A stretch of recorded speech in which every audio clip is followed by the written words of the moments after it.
Zimbabwe's President Robert Mugabe has made his first public appearance since the army took over on Wednesday.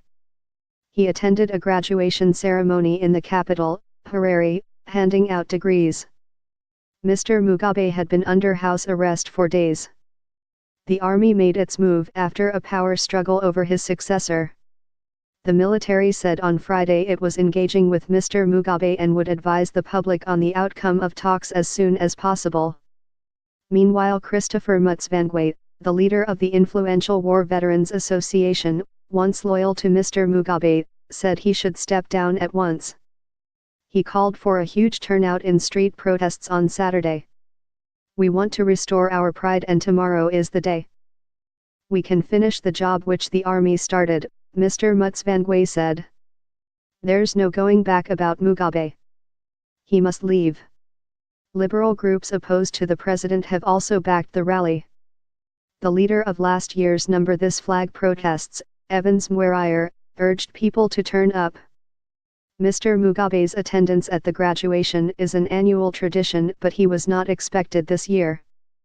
BBC Online Africa editor Joseph Winter says he was allowed to be there partly to keep up the pretense that the military have not staged a coup and partly because of a genuine, deeply felt respect for him going back more than 40 years.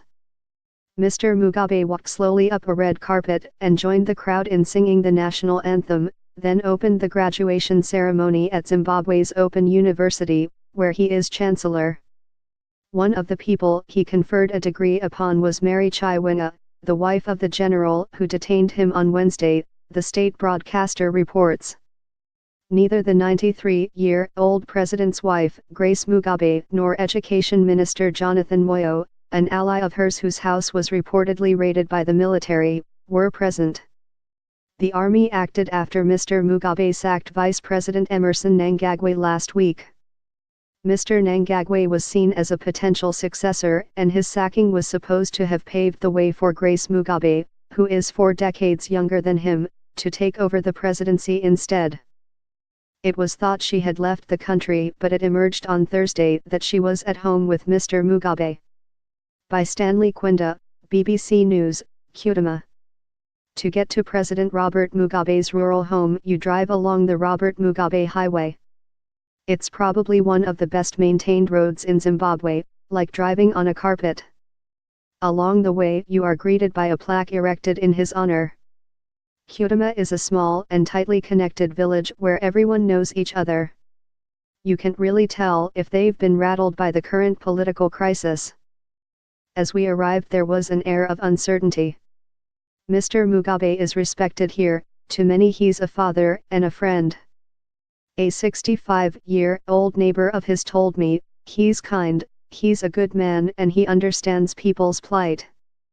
The man goes to St. Francis Xavier Roman Catholic Church with Mr. Mugabe, a devout Christian, whenever he visits. He never demands special treatment.